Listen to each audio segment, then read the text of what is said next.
Taip, tai dėkui už pasidalinimus. Matyt, norisi atkreipti dėmesį, kad 50 000 tai yra Alytaus miesto dydžio skaičius. Jeigu priimti dar domen ir artimuosius, ar ne, tai galima įsivaizduoti, kad kalbam apie Klaipėdą, apie tokį kiekį žmonių, kuriuos vienaip ar kitaip paliečia demencija ir visa problematika. O dabar norėčiau žodį suteikti profesoriai Jūratei Macijauskienei, Lietuvos sveikatos mokslų universitetas, ir jį pristatys, kokiegi situacijos yra analizė, politiniai, sveikatos, priežiūros ir socialinių paslaugų epidemiologinės situacijos aspektai. Prašom, jinai bus nuotoliniu būdu. Labą dieną, pasitikslinu, ar matote ir ar girdite? Ir matome, ir girdime puikiai, sveiki. Sveiki, labai atsiprašau, kad negaliu būti kartu su jumis, bet esu renginyje, kuris taip pat susijęs su vyresnio amžiaus žmonių priežiūra, įskaitant ir turinčius demencijos sindromą, tai geriatrinės medicinos kasmetinėme kongrese Helsinkyje, kur daug yra kalbama apie demencijos sindromą, kognityvinės funkcijas, kaip jas išsaugoti ir tuos vidinius gebėjimus ir jų pastiprinimą. Tai bandysiu dalintis ekranu. Tuoj.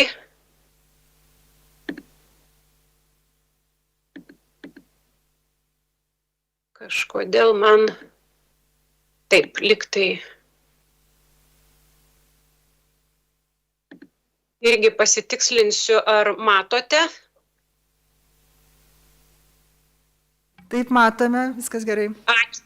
Tai dėkoju už galimybę pristatyti didelio projekto labai mažą dalį. Jis yra labai reikšminga, mums pasitarnavo toks kaip atspirties taškas daugeliui projekto metu vykusių veiklų.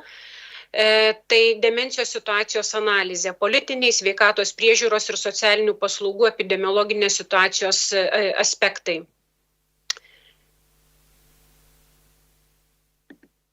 Epidemiologinė situacija, apie kurią truputėlį kolegė Greta užsiminė, tai mes Lietuvoje epidemiologinių studijų neturime ir remiantis šiais metais publikuotų leidinių apie psichikos ir elgesio sutrikimų paplitimą Lietuvoje, matome, kad demencijos sindromas yra antroje vietoje.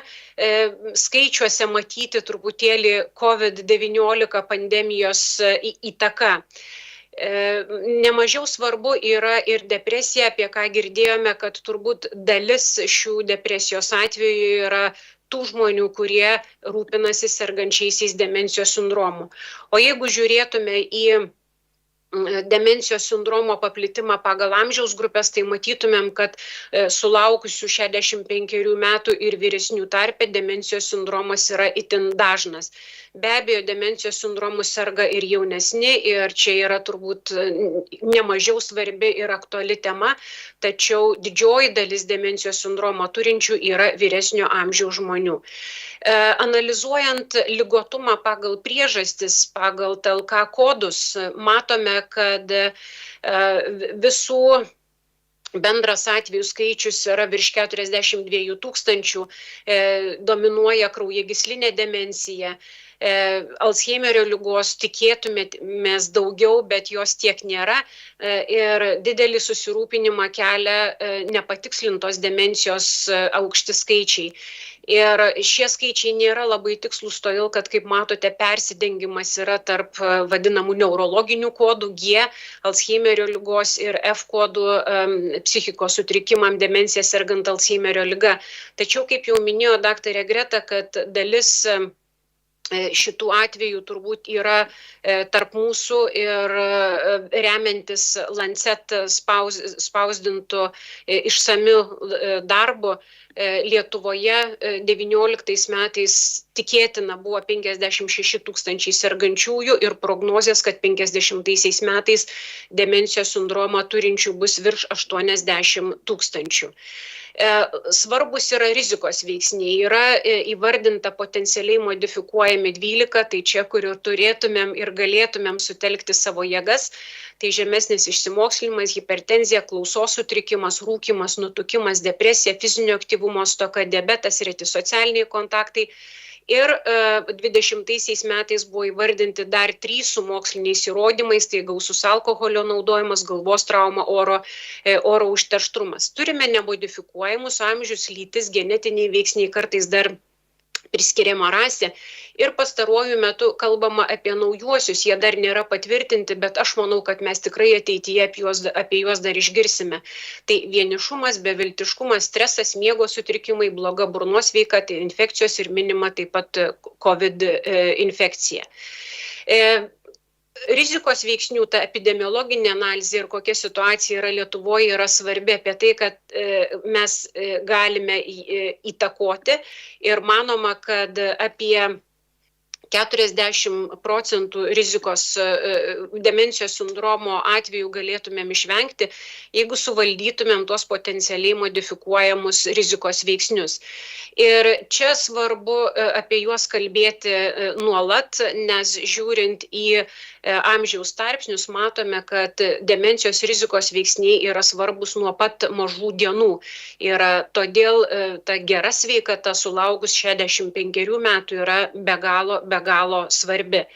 Ir išskiriama rekomendacijos, ką būtų galima nuveikti tiek individualiame lygmenyje, bet ir daug ką mes jau žinome, girdime ir kitų ligų kontekste, bet kalbant apie populiacijos lygmenį, tai yra ką sutelktomis visuomenės ir vyriausybės pastangomis galėtumėm padaryti, tai prioritetas vaikų išmokslinimui ir išsimokslinimui, įdiegti visuomenės sveikatos strategijas hipertenzijos mažinimui, strategijos socialiniam, kognityviniam, fiziniam aktyvumui visose amžiaus grupėse, klausos patikra visose amžiaus grupėse ir ekspozicijos rizikos veiksniams mažinimas, galvos traumos rizikos mažinimas visose sektoriuose, įskaitant transporto ir darbo aplinkos, oro taršos mažinimas ir ekspozicijos rūkymui mažinimas bei strategijos skatinančios neberūkyti.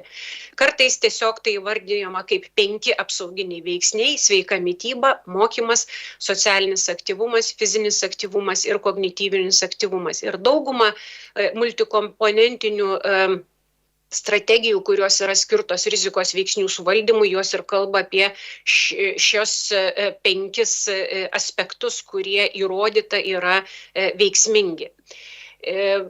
Analizavome, kaip politikos ir įstatyminės bazės mums prieinami dokumentai siejasi su demencijos sindromu, tai aš dėl laiko stokos nevardinsiu, kaip mes dirbome, kokia metodika ir kaip buvo rinkti duomenys, bet pradedant nuo Lietuvos Respublikos Seimo, kur mes visi šiandien esame, tai tiesiogiai susijusių dokumentų neradome, netiesiogiai apžvalga apie asmeninių asistentų neįgaliesiems statusą, bei Seimui pavaldžios nacionalinės sveikatos tarybos svarstyti klausimai apie psichikos sveikatą. Lietuvos Respublikos sveikatos apsaugos ministerija dokumentai skirti sveikam senėjimui, psichikos sveikatui, kuriamas ilgalaikės priežiūros paslaugų teikimo modelis, taip pat analizavome ministerijai pavaldžių įstaigų dokumentus.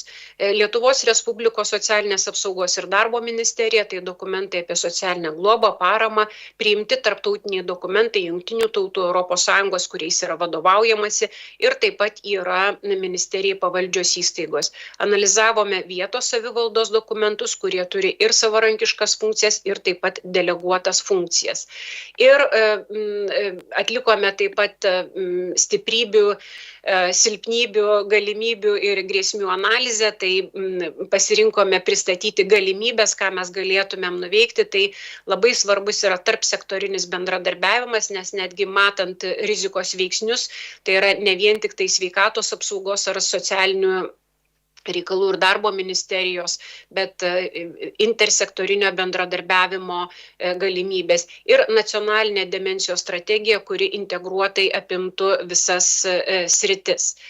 Toliau analizavome teisės aktus, kaip jie konkrečiai yra susiję su paslaugomis demencijos sindromą turintiem bei jų šeimos nariam. Tai yra įvairaus lygio paslaugas ir jų teikimą apibrėžiantys dokumentai, specialistų medicinos normos, apie kuriuos bus kalbama kituose pranešimuose, Alzheimerio ligos diagnostikos ir gydymo dokumentas, bet jis 2000 metų, geriatrijos paslaugose ir apibrėžiančiuose dokumentuose šiek tiek daugiau kalbama apie demencijos sindromą ir slaugos paslaugų teikimas.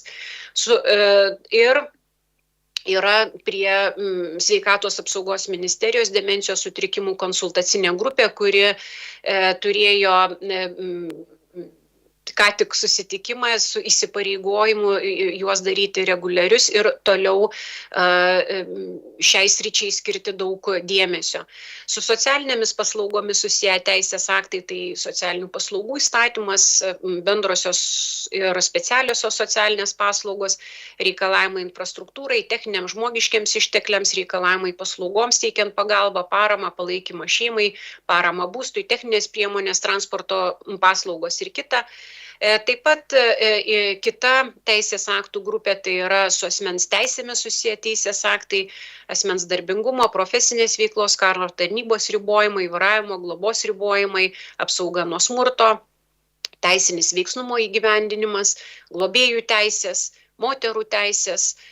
Su informacijos sklaida ir visuomenės švietimu demencijos klausimai susiję teisės aktai, tai analizuota buvo informacijos kokybė, prieinamumas, tačiau matėme, kad daugiau dėmesio yra skiriama lėtinių ligų prevencijai, sveikam senėjimui apskritai.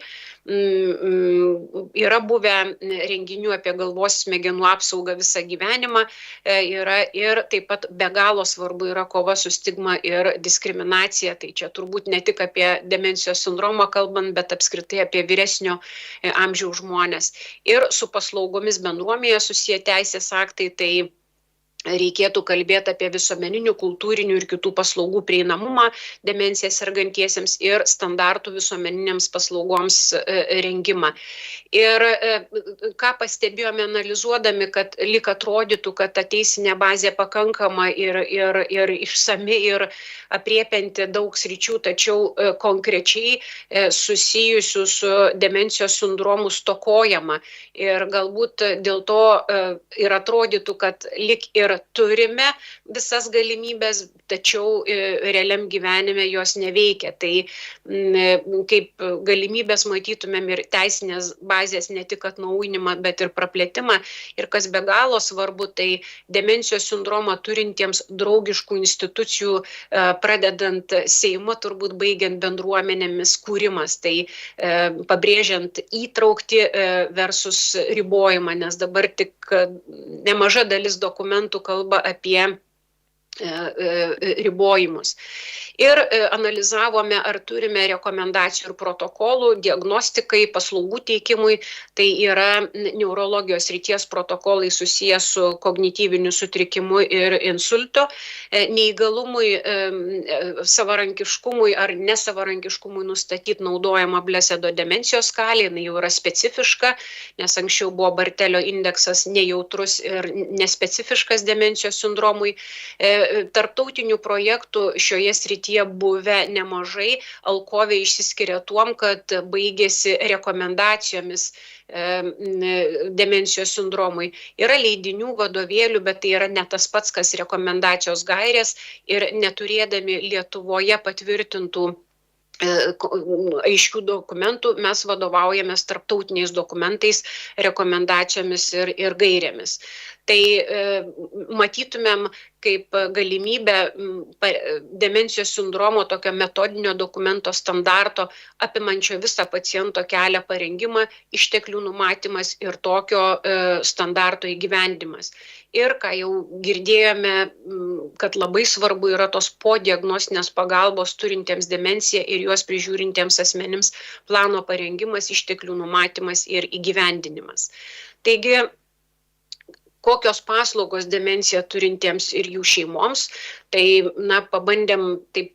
Čia labai toksai lakoniškas pateikimas visų paslaugų, kurios yra teikiamos.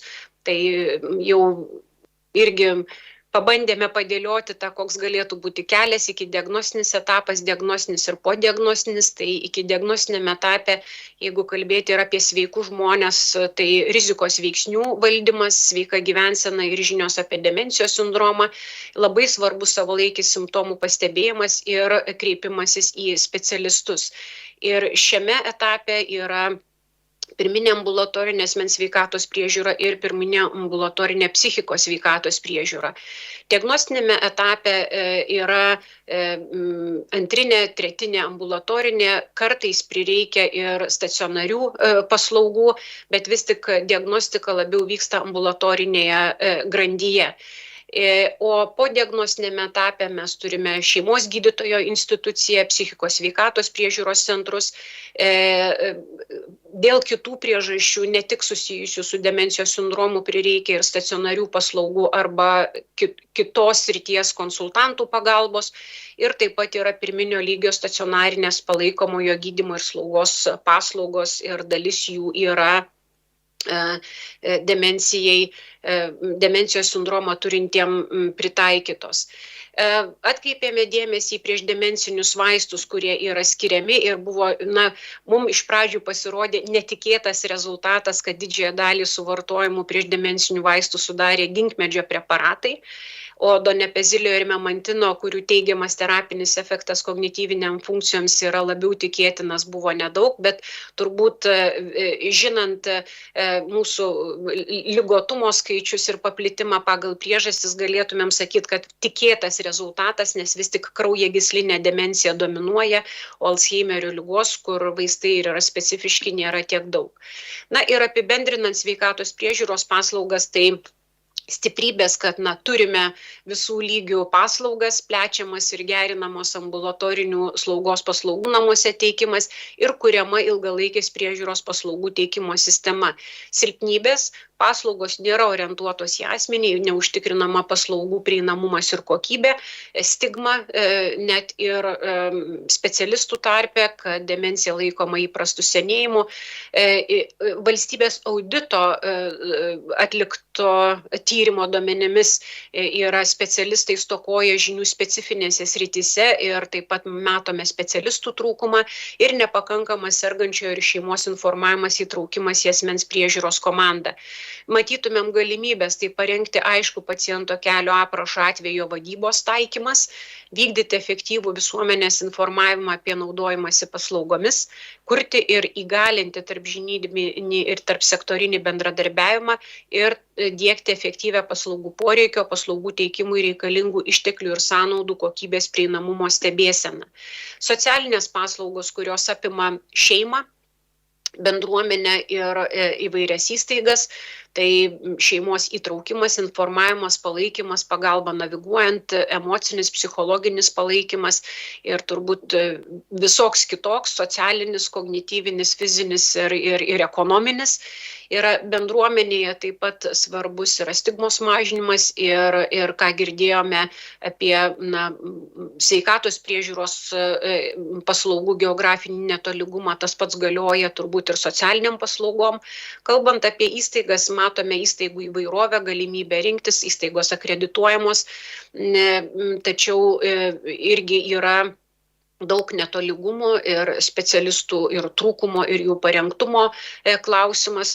Tai apibendrinant, įvardijome tokias stiprybės, kad turime tiek paslaugas bendruomenėje, tiek stacionares, tačiau yra jų teikimo prieinamumo ir kokybės netolygumai savivaldybėse, specialistų trūkumas, jų parengtumo spragos ir nėra į asmenį orientuoto požiūrio, kuriam būtų būdingas kompleksinis integruotas požiūris į socialinės ir asmens sveikatos priežiūros paslaugas.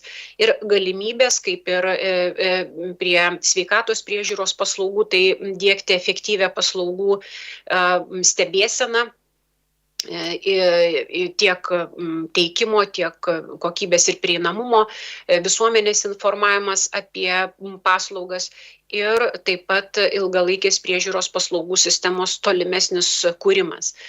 Dokumente mes analizavome ir kitus aspektus, tai demenciją turinčių asmenų globėjams teikiamos paslaugos, taip pat nevyriausybinio sektoriaus įsitraukimas į šią sritį, nemedikamentinių priemonių prieinamumą ir specialistų kvalifikacija, kokie yra mokymai ir kaip yra parengiami sveikatos priežiūros ir socialinių paslaugų sektoriuje dirbantys specialistai. Tai apibendrinant tą 100 puslapių, kurie atgulė į mūsų popierinį variantą, išanalizavus situaciją, matytumėm mūsų kelią link demencijos plano strategijos apimančios visas sritis, visus sektorius parengimą. Tai ačiū uždėmesį ir manau, kad tolimesnėse diskusijose mes dar apie tai giliau, plačiau kalbėsime. Tai ačiū labai už pristatymą, tikrai išsamus ir įdomus. Įdomus faktas, kad vis tik Lietuvoje demencijos pagrindinė priežastis yra kraujagyslinė demencija, o ne Alzheimeris visai. Ir matyt, mažai Lietuvos žmonių žino, kad kraujagyslinės lygos, ar ne, apie kurias visi šnekam ir žinom, tai ne tik širdis, ne tik insultai, bet taip pat ir demencija. Tai akivaizdu, kad kalbėti, šviesti reikia ir žmonėms žinoti.